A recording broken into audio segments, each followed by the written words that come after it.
Ladies and gentlemen, the one, the only, the incomparable Barry Bostwick. We're so excited to have you. I can't even tell you. Oh no, it's my pleasure to be here. I'm such a fan of the fans. You know, I really am. Well, we love that about you. So it's 35 years later. You're still a sex symbol. You're still a defining, iconic image of masculinity and sex from this era in this movie that people are still going to see. I mean, I personally know women who would throw themselves at you. I'm sure you must still have this with you when you go traveling around the world. I mean, how does that feel? You know? Do you know women who would throw themselves at me? Do you have any numbers? Maybe you can push across the table at me here? No, I'm a happily married man with two young teenage kids, and come to think of it, do you have those numbers that you can give me? You know, it's amazing. I never thought of Brad as the sexy one, but the older he's gotten, the sexier he's gotten, in my mind. You know, it's he's. Usually, Brad was played by a woman. You know, whenever really? a lot of the times I've done, going way back when, the costume contest many times is won by you know, a tall, beautiful, handsome young woman. They often do have an unfair advantage, though. You know, when they that? get down to their skivvies, they might look a little bit more appealing to the judges. Yeah, than even the most handsome Brad actor. Yeah, I suppose so. Yeah, they. But Brad, no, I think when I first did Brad, I mean, we all wanted to play Frankenfurter, you know. Right. So Even Richard, I think, you know. Oh, sure. Well, who didn't? Right. You know, I mean, who doesn't now? Right. But who still has the body for it, you know, and who still has the chops for that? But it's a difficult part, and I've played Brad my whole life. You know, I've played some form of Brad. I mean, you know, because I am in a way, you know, the guy who goes, you know, what's that line? You know, life's cheap to that type. You know, you know. I mean, I've heard myself say that driving along as the motorcyclists come up by the. Life's cheap to that type, you know. It's probably the wrong line, but it's the same attitude, you know. Right. And I've played, you know, a lot of sort of young Republicans who become Republicans, you know, the mayors and the presidents and this and that, and so. And action heroes, you know. Well, action heroes, yeah, yeah. But I wouldn't have considered Brad an action hero unless you consider the bedroom scene with Frankenfurter action, and I certainly did. Thank you very much. It's such an interesting thing, Barry, because I mean, this has just got to be a blip in a very long career. It was a short shoot, yeah. And yet this one movie has put your face on more lunchboxes than anything else. You know, and people are always going to identify you with this on some level. Yeah, yeah. No, that's true. That's true. And I mean, I was at I was at an sci-fi convention recently, and the teenagers who come up to me and you know, and I say, well, when did you first see Rocky? Oh, well, my parents took me when I was 11. I say, can I please see your parents? I want to arrest them, you know, for you know, endangering you know, underage kids. But yeah, it just keeps on going on and on. Interesting. And of course, you had a big background as a Broadway star and as a singer coming into this. So it's just, I wonder what you must have made of all of it, stepping onto that side, reading the script, you know, from going from Grease to that. Yeah, you know. I was always interested in working with really creative sort of oddball people, you know. The Grease people were oddball and creative at the time. I mean, because we were one of the first people to really. They were the first people to really rediscover the 50s, and it was, and I could bring a lot of my past to it because I sort of grew up in the late 50s, early 60s. So we had a connection to it. The original cast had a connection to the era and a connection to it, and it was the same thing with Rocky Horror. It was peopled with such creative off Broadway types, you know, really cutting edge designers and musicians and actors, and I just wanted to be part of what the scene was at the time, you know, and that was really a scene. It was a scene, you know, in London, and it had been a scene here on Sunset Boulevard over at the theater, and it was a very sort of hip thing to do, you know, and hip thing to be in, you know, at that time, and it continues to be that. I saw it the other night, and I thought to myself, well, this is really a good movie.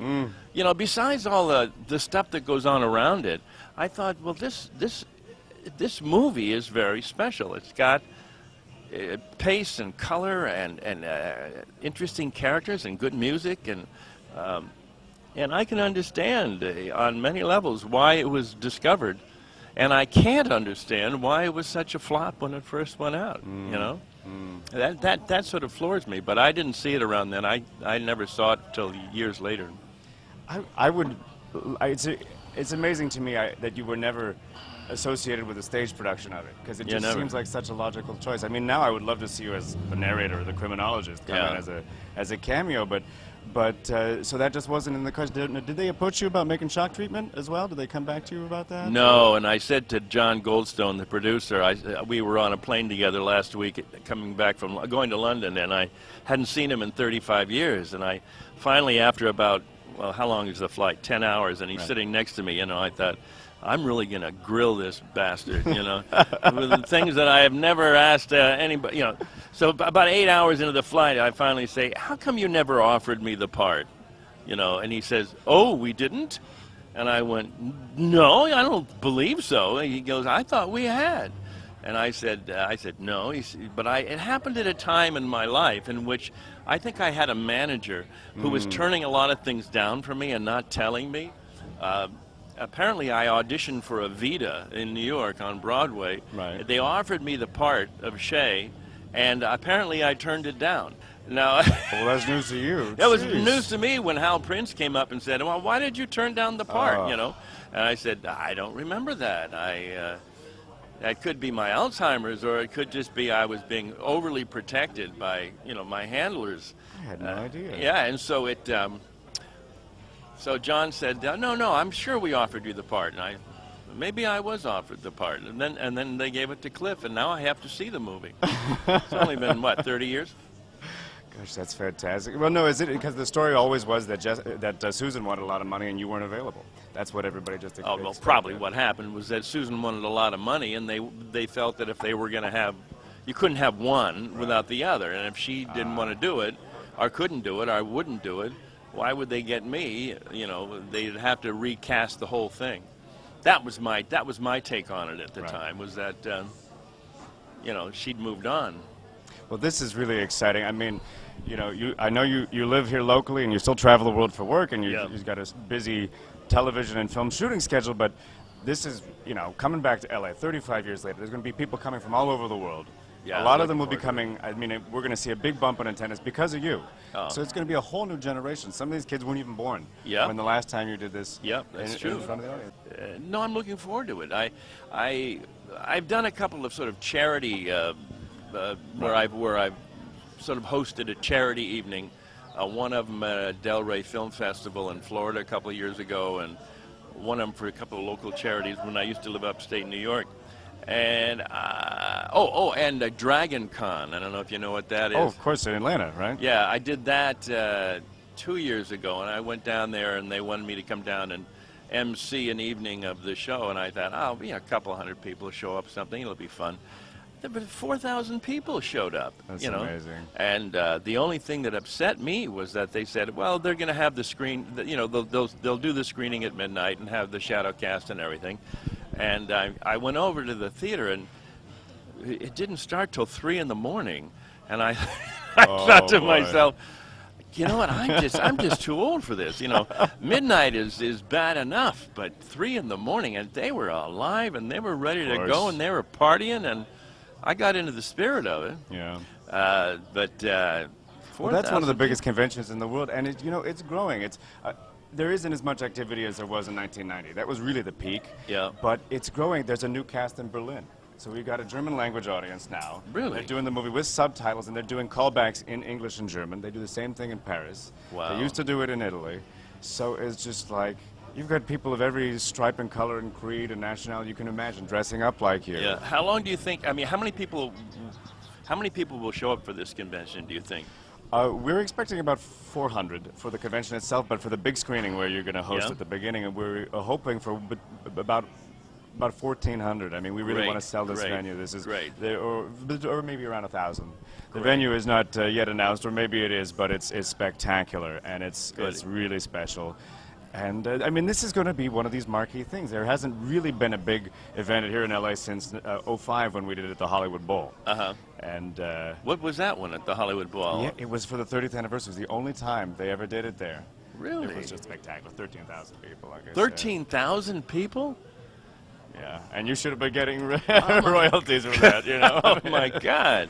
Maybe the biggest screening ever, you know. Really? Yeah. And did people have to pay money to get into this thing? Oh yeah, no. I mean, it was a huge crowd. Toilet paper as far as the eye could see. Oh my and thousands God. of cell phones during There's a Light. I mean. Oh, really. I wish I had gone to that.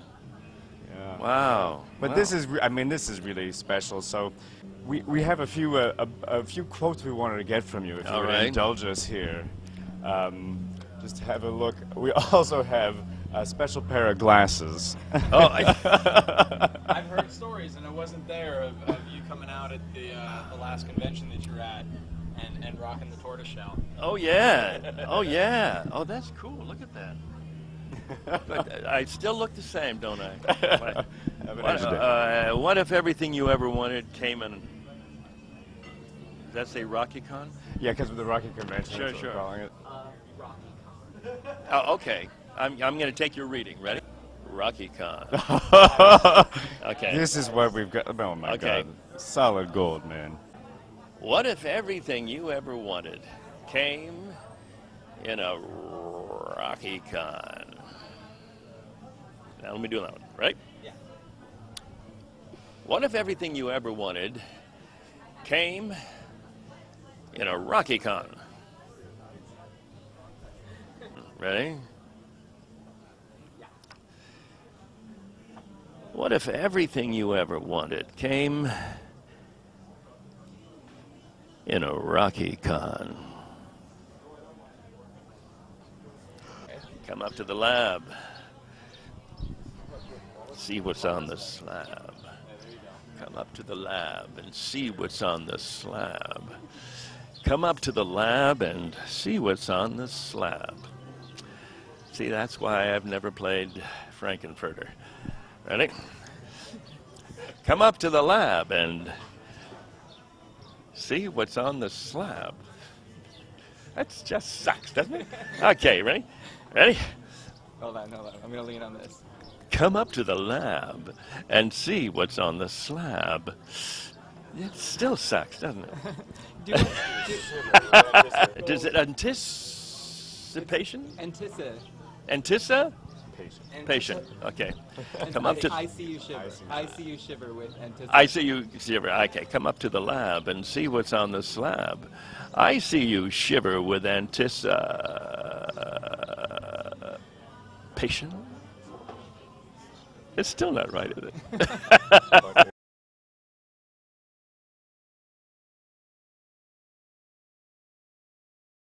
Sins of the Flesh, Rocky Horror in LA for over 20 fucking years? Why? The fucking is at your call. No, I got no problem with fucking. I'm here. Nothing to worry about.